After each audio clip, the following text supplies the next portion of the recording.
maybe someone doesn't go to college because your medical bills are too much. Yeah, it could upheaval in your family. Yeah, maybe you can't walk your daughter down the aisle. Yeah. Maybe you can't pick up your grandkids and take them to the pond and teach them how to fish. Right. So it really was that last element, and it resonated so well across the entire NAES family and the fleet, because we cut a contract immediately and videotaped it and gave it to all of our plants and said, everyone has to watch this video. Then we started our own campaign, which is NAES Safe for the right reasons, and people started to share their and put posters up on the wall with their children on it and all that to remind them why I work safe. The world of energy and the technology shaping it. I'm Josh Tate, and this is Between Two Turbines.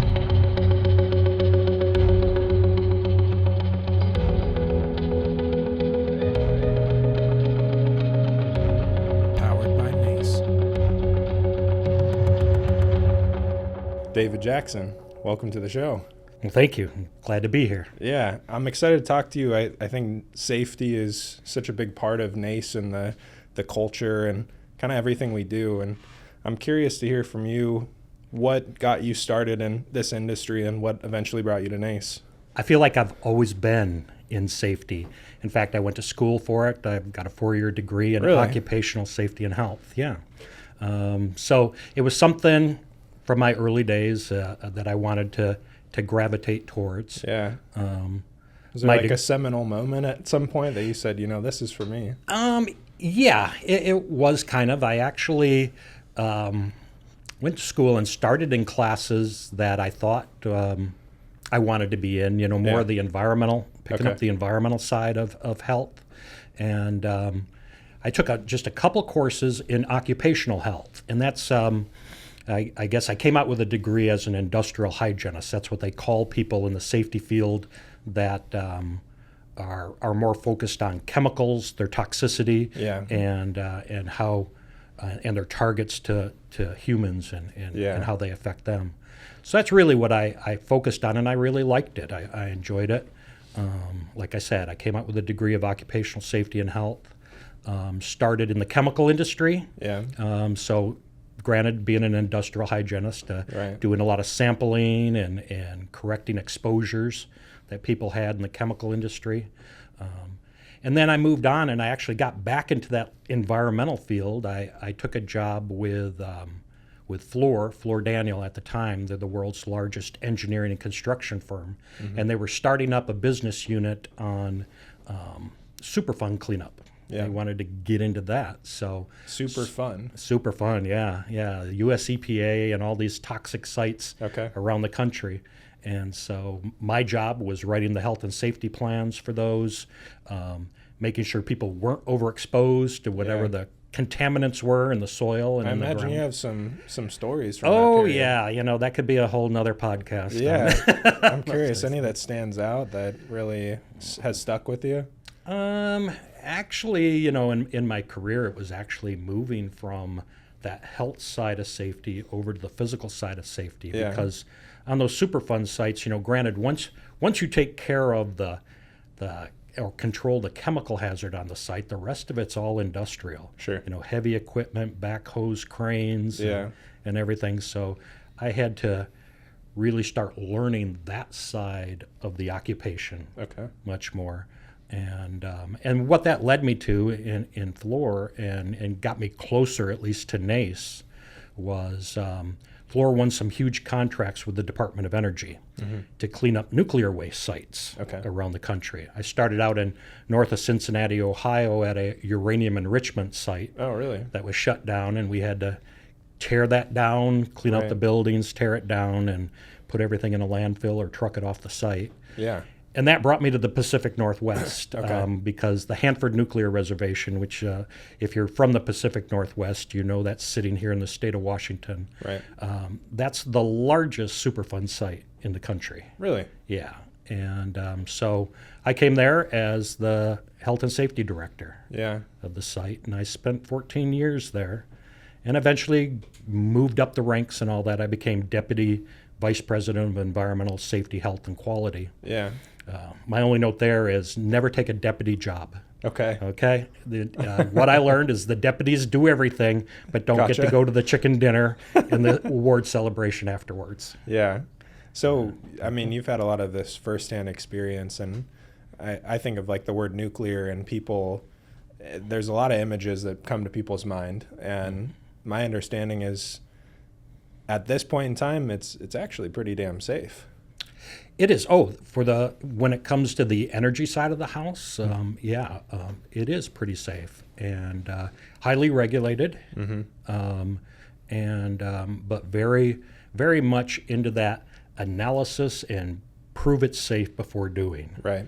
And so very reliable Yeah. in terms of Always energy. on. and- Yeah.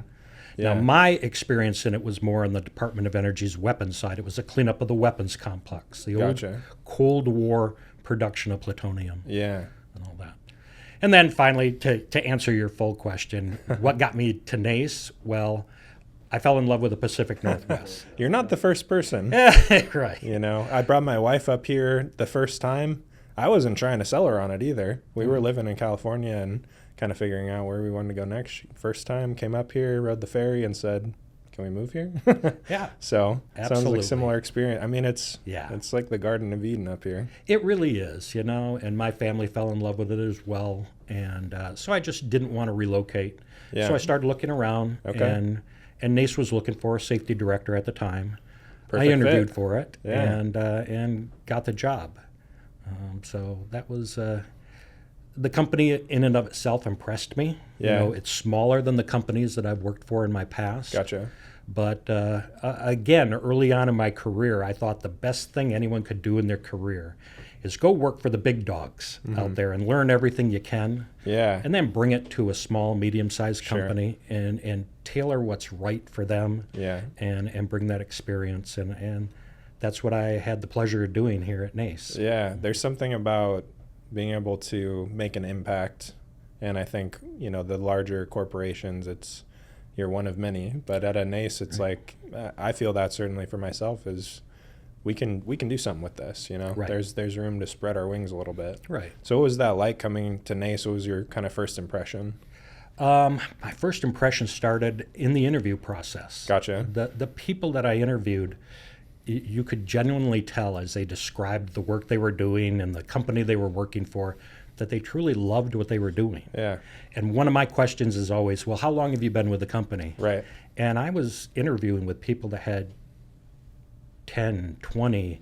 I even interviewed with a couple of people that I think were the original founders when there were only 5 people Right. in NAES, and they were still here. Yeah. And so that to me was impressive. Yeah. It told me that that there was a good core value there, and it seemed to be very family oriented. When you talked about a department, they weren't talking about us in the HR department. They were talking about people. They were using people by name, Right. and all that. So that was impressive. It's hard when corporations get so large that you can't help but things become impersonal a little bit. And certainly I've experienced that as well, with Frank had just retired, longest tenured person so far, and did a bit of a story on that, and that was fun. It's just, there really is the people, I think, there's something different about it. The job title and the work scope and all that might bring you, but what keeps you here are the people and the relationships that you build. And it's making an impact on society. It's helping. I mean, it's serving a very important need. Absolutely. Nothing more admirable than providing energy to everyone so that the lights come on when they throw the switch. Absolutely. Safety seems like it's always one of the big, words that we use to describe what makes NAES NAES.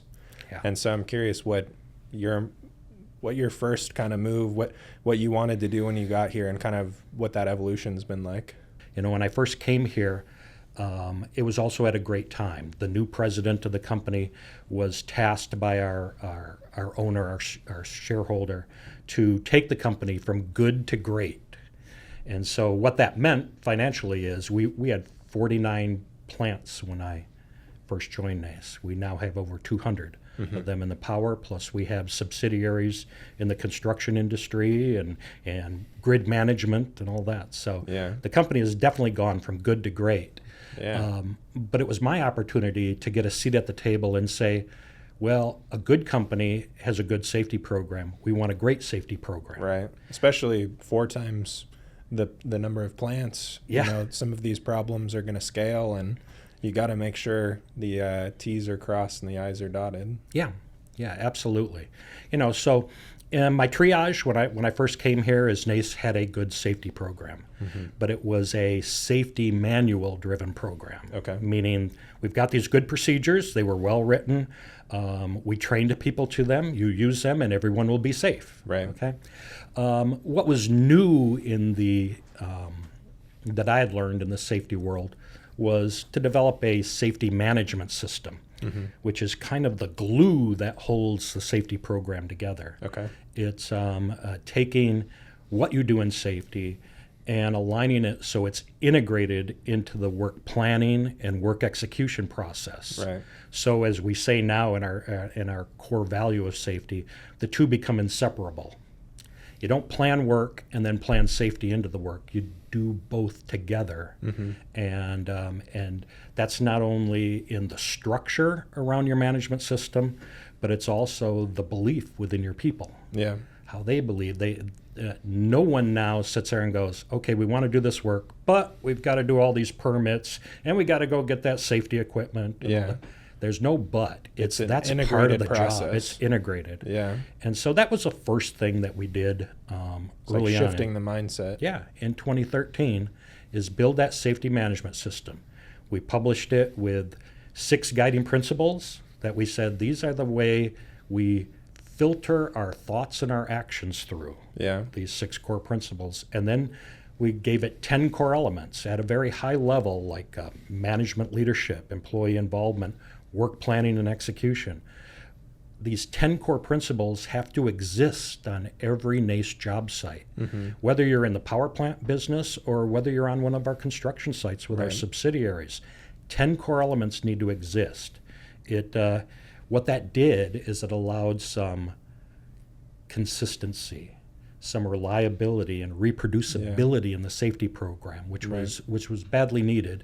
And today, I mean, you can't run across anyone that works at a power plant that doesn't know the NAES core values. Was it ever hard to kind of convince people of this new way of thinking? Did you ever run into kind of headaches along the way? I think for the most part the answer is no.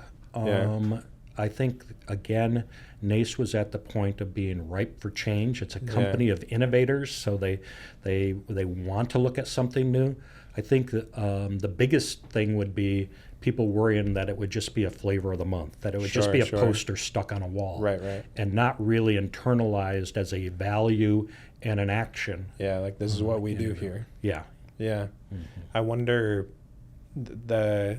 because a lot of people will complain about red tape and how do we, I just want to do my job and let me do it the way that I want to, and we can't really roll dice like that. Right. Well, the neat thing is we married it up to what people do, okay? We didn't try to build anything new. We wanted to take credit for what people were doing. It was just, and forcing back on them to define how they do it. In the 10 core values, when you're planning work, what is your pre-work planning process? We defined what work planning achieved in a safety program. Yeah. Then we told them, you define the implementing mechanism at your job site. Gotcha. Just go off best practice. That meets that expectation. Right. Yeah. And that was the key. Then they had skin in the game. Right. They had to take those 10 core elements and say, okay, this is what we do to achieve those 10 core elements. And now we told them, after you've done that, we applauded them for it, and then we turned around and said, what's the weakest of the 10? Yeah. And how can we improve that? Right. And so it's just this continual cycle of continuous improvement there. And it's under the guise of those 10 core elements of constantly getting better. Do you feel like in some of these plants that, kind of shaping that culture, do you look for leaders that can like influence. And I often think about trust as like a form of currency, and how do you build that? And, well, this guy's just at the headquarters, he doesn't get what we're doing on the ground. How do you bridge that? Oh yeah, that was probably the biggest challenge, and something that kept me up at night is NAES is so spread out. Yeah. It's not a manufacturing company where everyone walks through the same gate and you have this captive audience. It's in 4 different countries and all Every across the United situation's a little States. different. Yeah, and they're all little islands in and of themselves. And in the early days, those islands had their own identity, and they weren't NAES. NAES just happened to be the operating manager at the time. Right. And if we don't like them, there'll be another one along maybe in the next few years. Gotcha. So how to make everyone feel a part of NAES was a big part of the safety program. Yeah. And it's right, and over my career, that coming together and building a family usually starts with safety. And the reason for it is you can argue about many things. You can argue about wages, Sure. work scope, equipment, and all that stuff. And all of those have their trials, but you can't argue safety. Even if you're angry about it, if I don't want anyone at the job site to get hurt, and even if you represent those, say it's a union site and all that, neither do you. Right. Okay, so even if we're at odds, we've got this little piece of common ground where we can talk, and so we used the safety program as that tool Yeah. to kind of bridge that gap, not only for safety but all other things, quality, relationships, communication, and all that. You just begin with that idea where you got common ground, which is usually safety, and so. We used it as a branding tool. I mean, our safety program's called NAES Safe. Right. So when we join another workforce at a new site and all that stuff, that's what we bring to them, and we brand them as NAES through the NAES Safe program. They learn our culture. They learn those 10 core elements. Yeah. If they have a program that has gaps in it, we help identify those and help them fix them. But they do get their own NAES Safe manual Yeah. and programs. So they immediately start to be part of this bigger entity, this bigger company. And when you talk about building trust, the way you build trust is it's not going to happen organically. You've got to show them that you're there, that you show up. That you show up when they need you, that you're at the other end of the phone when they call with a problem or a crisis, Right. and that you're there to help. You're not there to criticize or blame. You're there to help. And I think not only do we do that in the safety department, I think all organizations in NAES trickles down. just do a great job at it.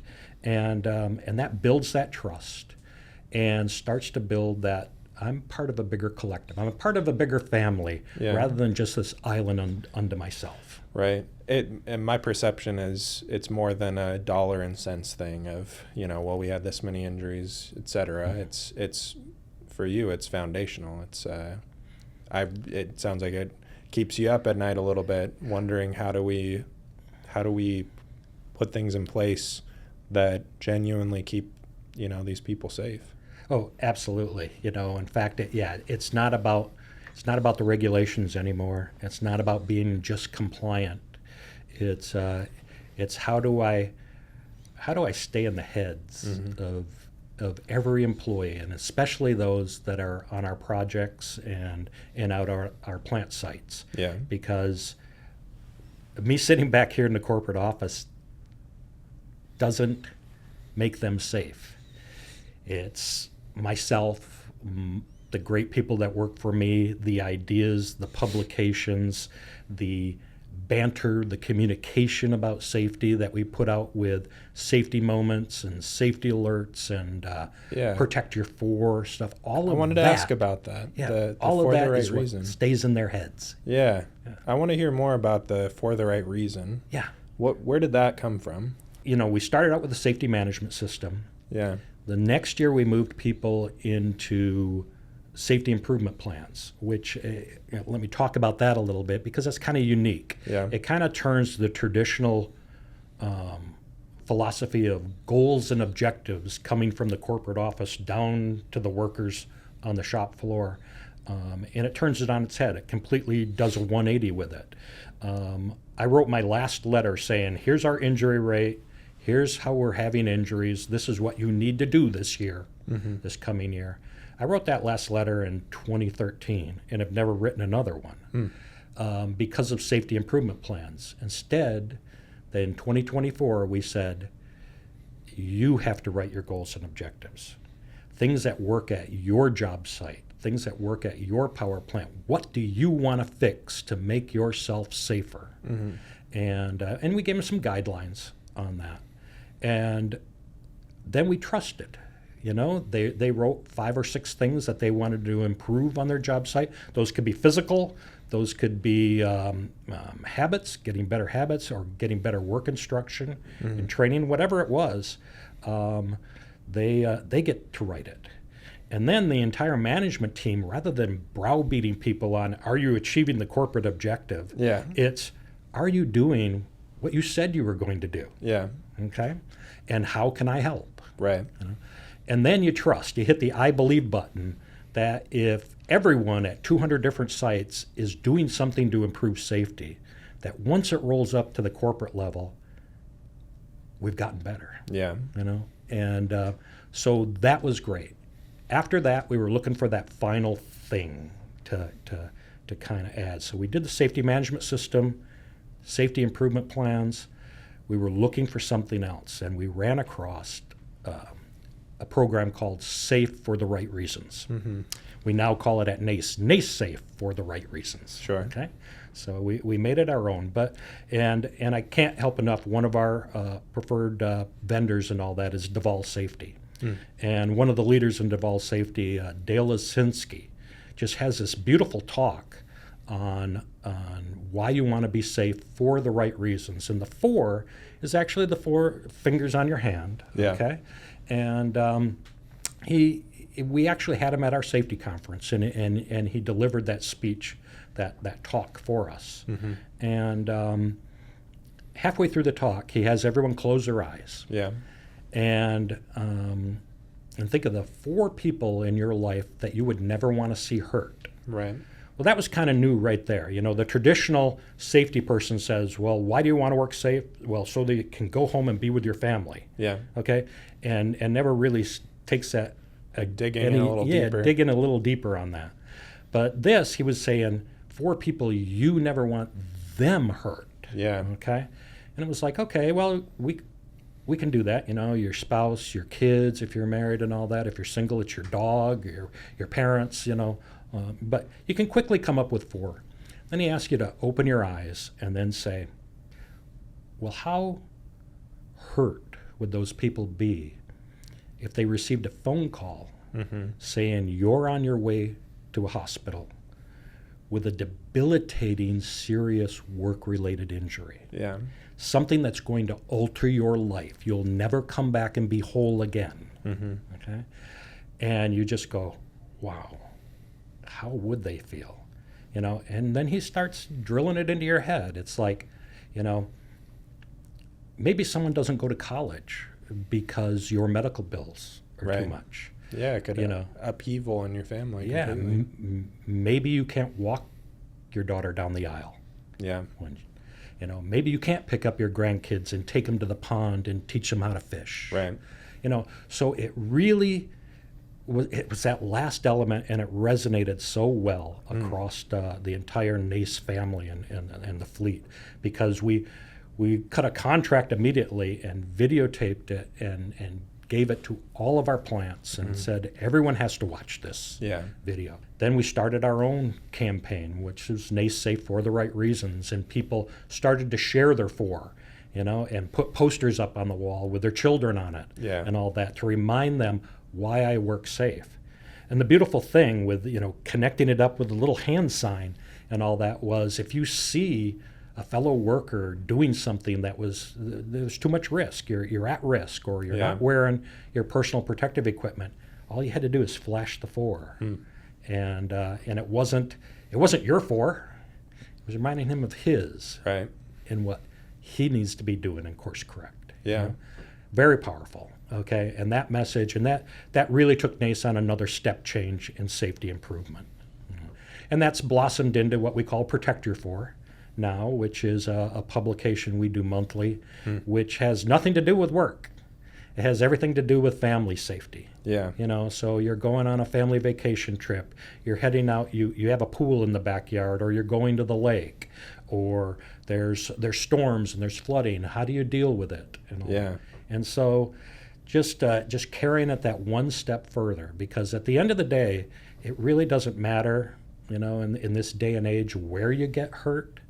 The mere fact that you can't show up to work is a big impact, not only to the company, but to your fellow employees who have to pick up your load. Right. Because maybe you got injured at home. Yeah, because you were taking a shortcut, somewhere. I think of Murphy's Law in a sense that eventually, if you do something the way that you shouldn't, there is a good chance that eventually the bad thing will happen. Right. And so if we do it the way where it's not a possibility, then everybody wins.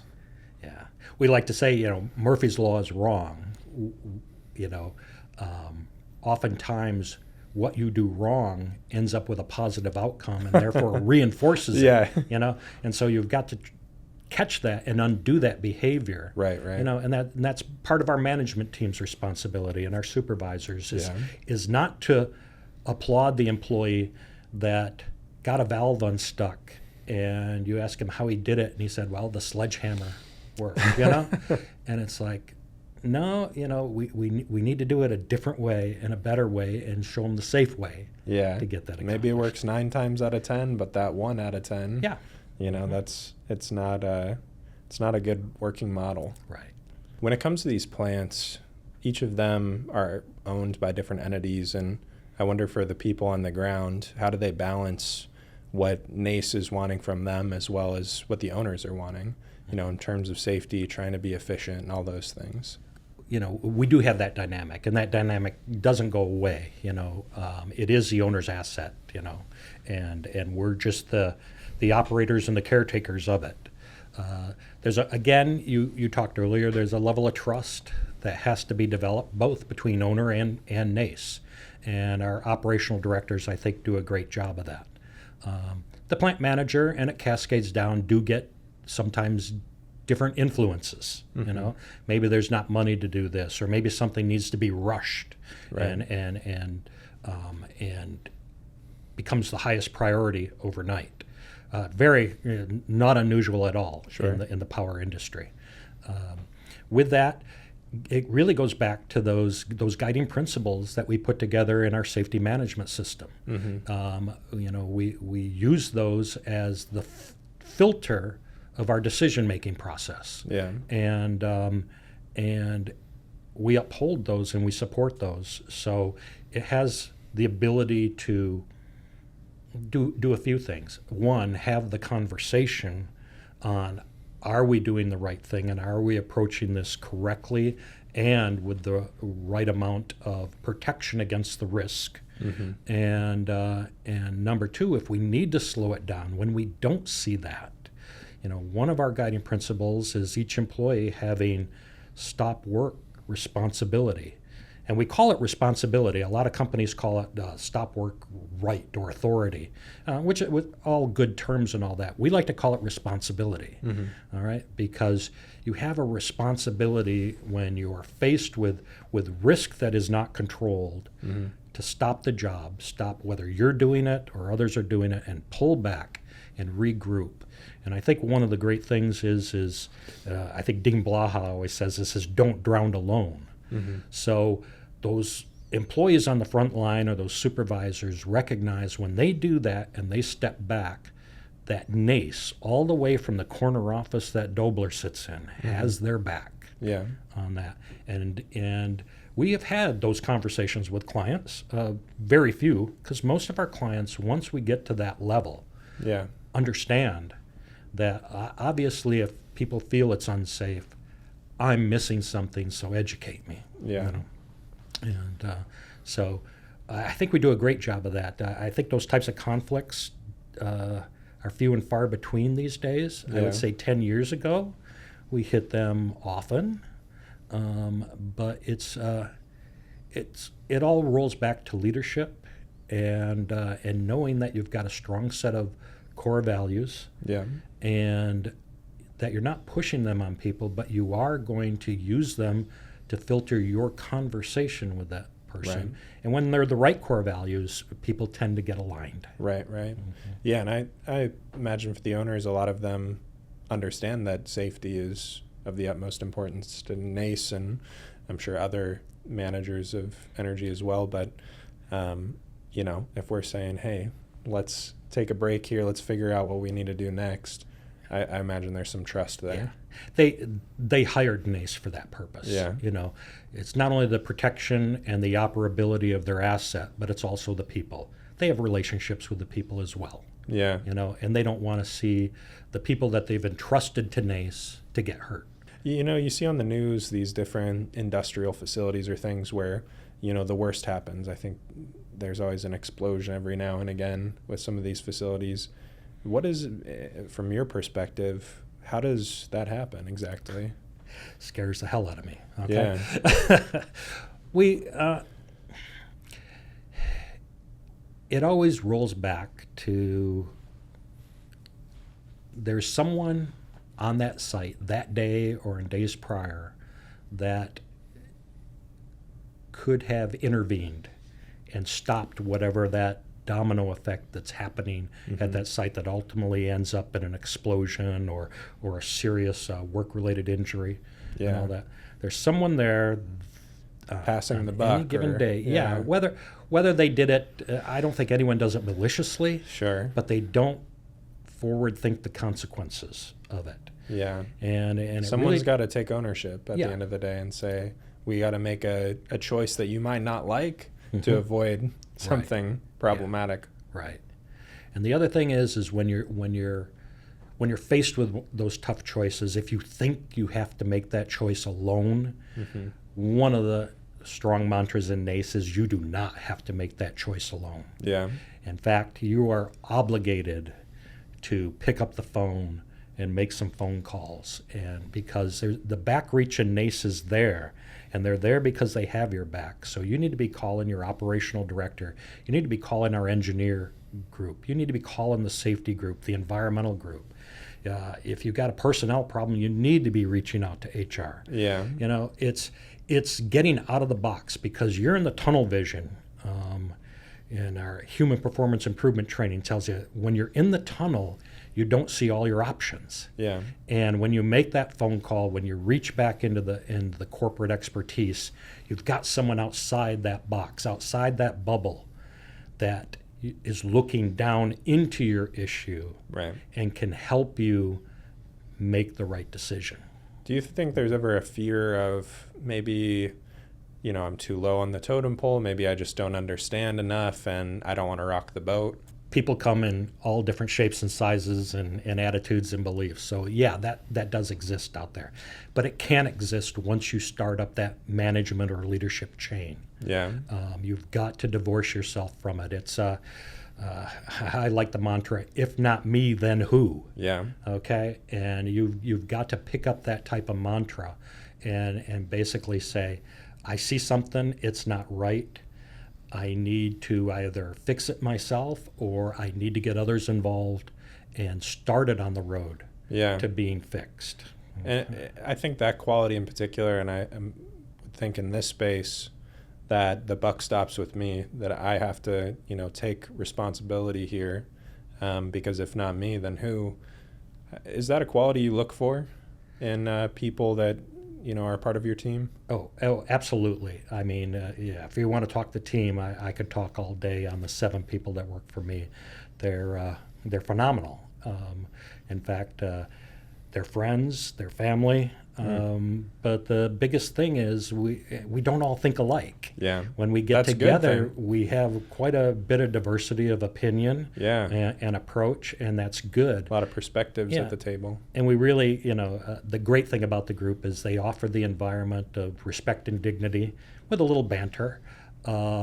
but at the end of the day, they respect everyone's opinion, Yeah. and we come to a conclusion, and we all walk out of the room preaching from the same hymnal. Yeah. And that's a huge quality to have in people. I mean, I would say the discretionary effort that I get out of 7 people is the work of 40.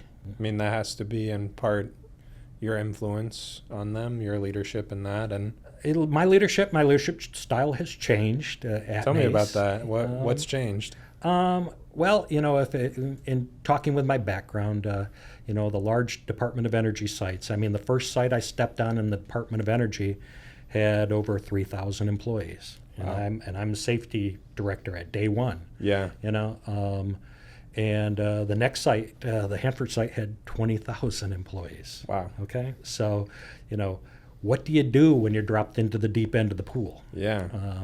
The unique thing is, because those are run or influenced by government agencies, they were slow and lethargic. Gotcha. Okay? Yeah, I hate to say that because there's a lot of great people Yeah. that work out there. So your management style has to be, what I've come to know through NAES is a pace setter style, meaning I grab the flag, I jump out in front of the group, and I say, "Follow me!" Yeah. And everyone follows me, and I make the decisions, and we all get to where we need to go. Yeah. Was that easy for you to jump into? That style I could do, Okay. But I brought it to NAES, and it failed miserably. Really? I mean, I had a good group. Yeah. They were patient with me, but I could tell that they were also quietly rebelling Gotcha. against me because of that. There was an And- alignment internally for them. Right. And so, I went to one of the NAES offered courses that are still offered today on leadership. Back then, it was an Itoshu course, and it was called P3. And I went there, and I learned the styles of management, and I got feedback from a survey from all of my peers and my people and all that, and it wasn't glowing. But it told me that they don't like the pace setter style of Gotcha. management, and I came to realize that they were all high potential, high professionals, Yeah. and at any given day, any of them could have stepped in my shoes and done my job. Gotcha. So when you have a group like that, I learned I had to become a mentor, a coach, and I had to give up responsibility.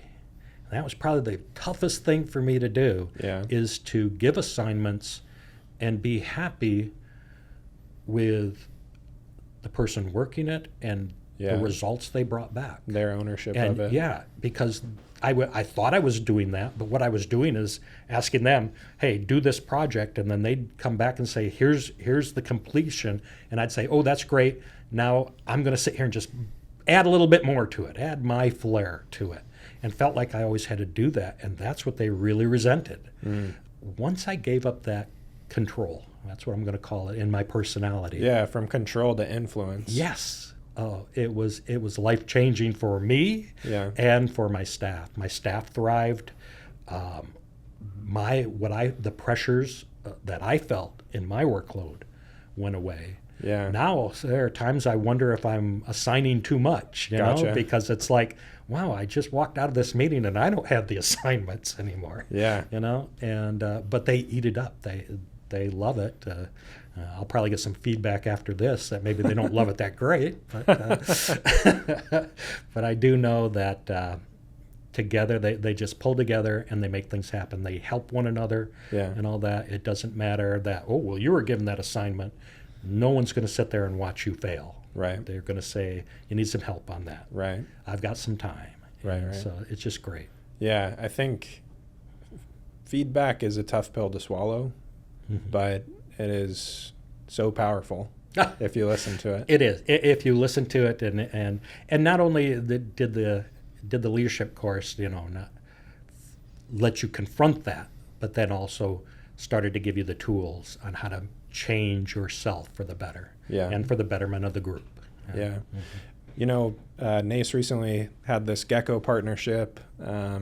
We're getting more into the AI robotics space, adding that type of thing. I hear stories about Amazon having warehouses that there's not even any humans in there. It's just dark rooms with robots running around. Yeah. I'm curious what technology is coming and how you see that affecting safety. I see it. I see it in the literature. I see a lot of vendors bringing stuff forward. It is going to change safety. I think safety will be, in some cases, slow to react to it. Sure. Or technology or innovation just for safety purposes will work for some industries, but not for all. Yeah. I really think what I see in NAES and in the energy market in general is the movement to lower and lower staffing on job sites. I mean, we now have peaker sites that have nobody at them, only a roving technician team, and that's 1 or 2 employees. The battery storage, the battery energy storage facilities may have nobody. They're all remote operated and all that. But yet somebody occasionally needs to go out there, check on it, do inspections, run some tests and stuff like that. So in the realm, I think that in the very present realm in NAES, it is the fear of protecting that lone worker. Right. Okay. And we do have a lone worker program. Several years ago, we partnered with Blackline Safety, which has developed an instrument that actually will monitor a worker when they're working alone. And it'll pick up on it. It'll do whatever it needs. If it needs to get to the internet or Wi-Fi or even uplink to satellites and all that, it will do it so that it makes sure it tracks that worker. And it's a powerful tool as well on our renewable natural gas sites.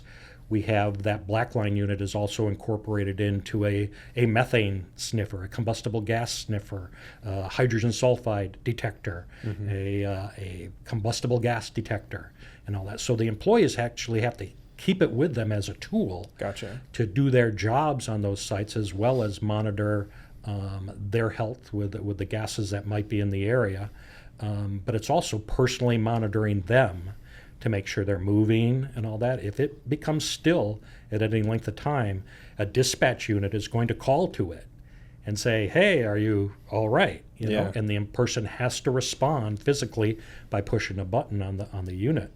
And if the employee does go down and they're still cognizant, they can push the emergency button on it, and that dispatch unit will start to roll 911 services and notify supervision and all that. So very powerful tool, kind of a carry along. In the future, we had one site just this last year look at an innovation of monitoring their employees for heat stress, which is a wearable type of unit that the employees would wear. It has an AI feature where it learns your baseline, so you got to wear it for a while, and then it starts monitoring when you get outside your baseline in terms of pulse rate, skin temperature, and other factors, and then we'll talk back to you. Say, hey, is it about time you need to take a break now or get some water or something like that?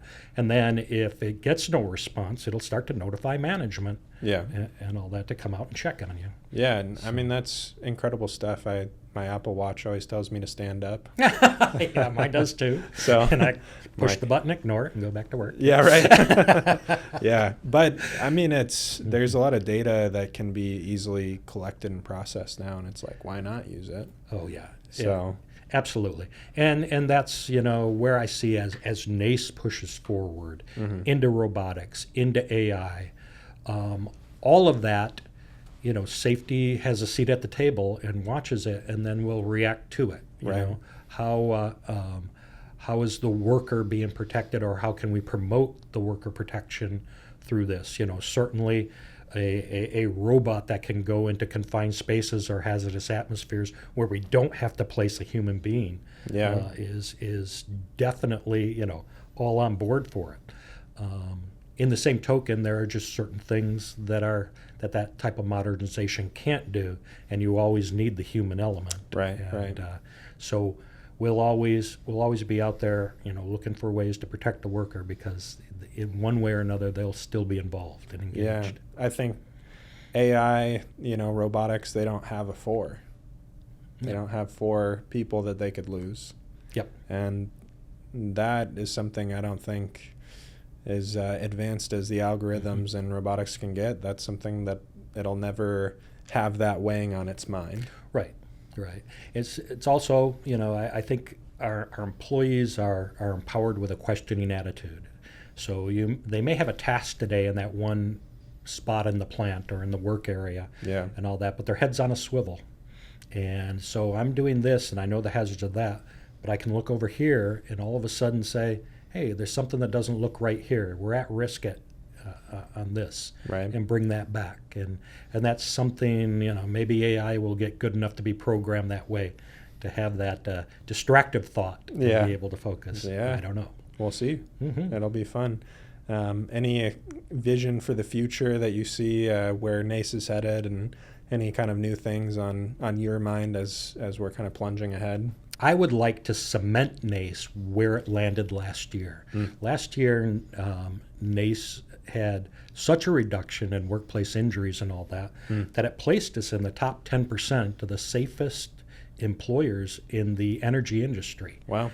We look at it right now, that's an anomaly. That's 1 point. Okay. I would like that to be the course of action from here forward. Let's permanently cement NAES in that top 10%, the best of the best. It'll take some work, but we've proven to ourselves last year that we could do it. Okay. So I firmly believe we will get there. Okay. Now that's kudos for NAES, but what does that mean for our workforce? That means certainly personal safety. It means being able to go home to your four and enjoy them. It also translates into new jobs and new awards, because our clients want someone that protects all of their assets, not just the physical plant, but protects the people as well.